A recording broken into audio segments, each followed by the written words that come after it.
Siguro isa sa mga core memory ni Peter, with Jesus 'no, itong situation na 'to na matatagpuan sa Matthew chapter 16, particularly verse 18. Nung sinabi ni Jesus kay Peter, "And I tell you, you are Peter, and on this rock I will build my church, and the gates of hell shall not prevail against it." 'No. I imagine kung ako si Peter, kung ano yung mararamdaman ko kung ako yung makakatanggap nitong mga salitang ito galing sa Panginoon. Sabi niya, "You are Peter, and on this rock I will build my church." So sinasabi ni Jesus, may ginagawa siya. He is building His church. At ako ay pwedeng sumali dun sa kanyang ginagawa. At itong ginagawa niya, ang guarantee, not even the gates of hell shall prevail against it. Alam mo, may magandang project ang Panginoon sa mundo natin ngayon, no? You know what? God is building an eternal city in a fallen world out of people living eternal life. Now, this is a good thought for us to have, no? The good lesson sa araw na to at sa situation ng mundo natin sa mga panahon na to when everything seems falling apart. It's good to reminded na may ginagawa ang Panginoon. He's building something eternal out of people who are living eternal life. Ang passage po natin ngayon na pag-aaralan ay matatagpuan sa 1 Peter chapter 2 verse 4 and 5. No? Kung may Bible po kayo, turn there.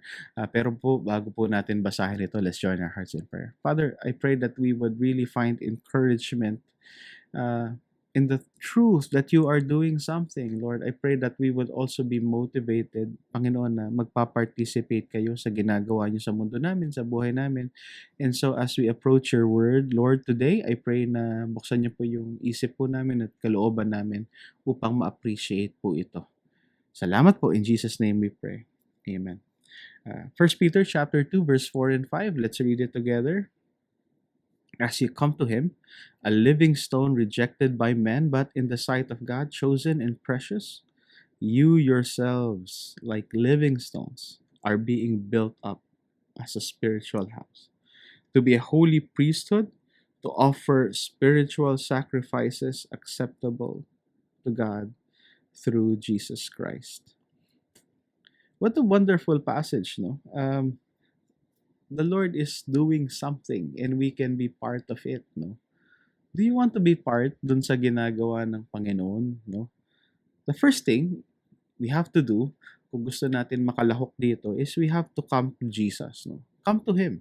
Sabi dun sa passage, diba? As you come to Him, a living stone, rejected by men, but in the sight of God, chosen and precious, you yourselves, like living stones, are being built up as a spiritual house.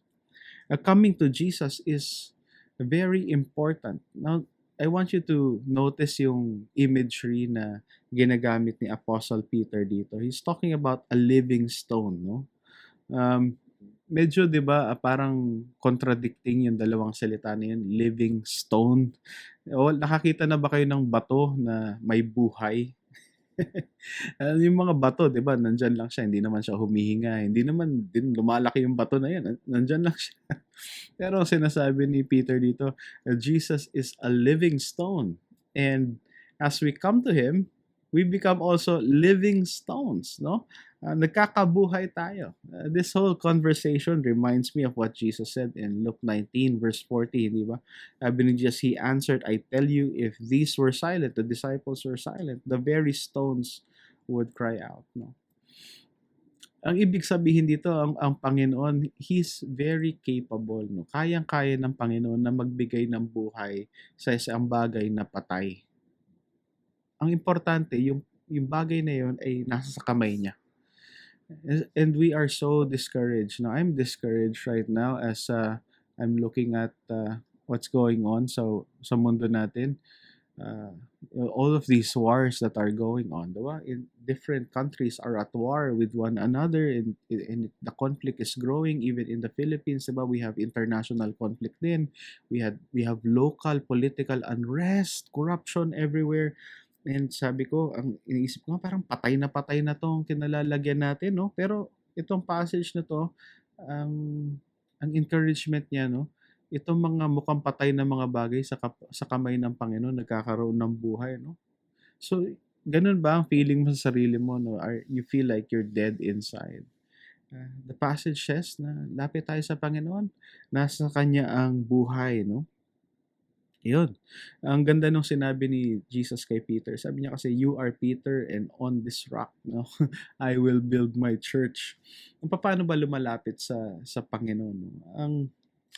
May play of words kasi na nangyayari dito, no? Yung konteksto kasi nun, nag-uusap si Peter tsaka si Jesus at ang tanong ni Jesus dito, again, Matthew 16:13-18. Sabi ni Jesus sa mga disciples niya, according dito sa mga taong 'to, sino ba ako? Sabi niya. Sabi nila, some say, na ikaw daw si, John the Baptist. Sabi nila, Elijah daw, or Jeremiah, or any other prophet that come to life. Sabi ni Jesus, "But who do you say I am?" Ang sabi ni Peter, "You are the Christ, the Son of the living God." Tapos yun yung konteksto. Kaya sinabi ni Jesus, "You are Peter, and on this rock I will build my church, and the gates of hell shall not prevail against it." Yung pangalan ni Peter, di ba Simon naman talaga yon. Pinalitan ni Jesus, ginawa niyang Peter. Ang ibig sabihin ng Peter ay rock, no? Sabi niya, "You are Peter, you are rock." And, pero sabi niya, "And on this rock," no? Ang term na ginamit naman ni Jesus dito ay mas malaking bato. Kumbaga boulder na siya, no? Petra, no? Solid native rock. So, kumbaga si Peter isang bato, no? Na yung bato, yung mapupulot natin diyan sa kali. Parang bato. Pero sabi niya, "I will build my church on a bigger rock." Parang mountain formation, no? Bigger rock. No? Ano yung tinutukoy ni Jesus dito na bigger rock?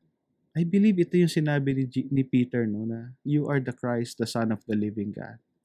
Yun yung ibig sabihin ng paglapit sa Kanya. It's to proclaim, no? It's to declare in your heart and in your life na si Jesus talaga yung salvation natin. To declare Him as Lord, di ba? You are the Messiah, you're the Christ, no? The Son of God, Son of the living God. And on this testimony ng buhay, sabi ni Jesus, "I will build my church." Another interesting thing about what Jesus said here, yung church na tinutukoy ni Jesus, again, no, ito yung first instance sa buong Bible na ginamit yung word na church, no? At ang tinutukoy ni Jesus dito ay hindi building, hindi organization, but He's talking about people na tinawag niya, no? People who are called out of darkness into His wonderful light, no? Sabi niya, itong mga tao na tatawagin ko na mamuhay sa akin, I will build them on this rock, this truth, no? Na ako yung Messiah, ako yung Christ, ako yung Son of the living God, no? Yan. So, ang sinasabi ni Peter ngayon, anong interpretasyon ni Peter dito? I think that's great context, no? To study 1 Peter 2, 4, and 5. Sabi ni Peter, kaya nga, as we come to Jesus, sabi niya, a stone rejected by men, but in the sight of God, chosen and precious. We ourselves, tayo mismo, like living stones, are being built up as a spiritual house, to be a holy priesthood, to offer spiritual sacrifices acceptable to God through Jesus Christ. We are being built up, no? As we come to Jesus, we are also being built up. Ang ganda nung project ng Panginoon, no? Ang sabi niya, we are a spiritual house, a holy priesthood to offer spiritual sacrifices. Pero itong building project ng Panginoon, hindi siya gumagamit ng konkreto, hindi siya gumagamit ng semento. Yung kanyang ginagamit para to complete, no, this project that he's trying to finish, mga individual na buhay, no. Tayo para mga bato, no, bato na ipinagpapatong-patong hanggang maging templo tayo. Kumbaga, ito nga ang ilustrasyon ko, no, parang para tayong Lego, hindi ho ba? Kung nakikita niyo to nasa online, no, yung Lego na one brick of Lego, no, para siyang napaka-insignificant, di ba? Sa bahay namin minsan nakakalat yung Lego ng anak ko, tapos pag natapakan mo ubod ng sakit, hindi ba?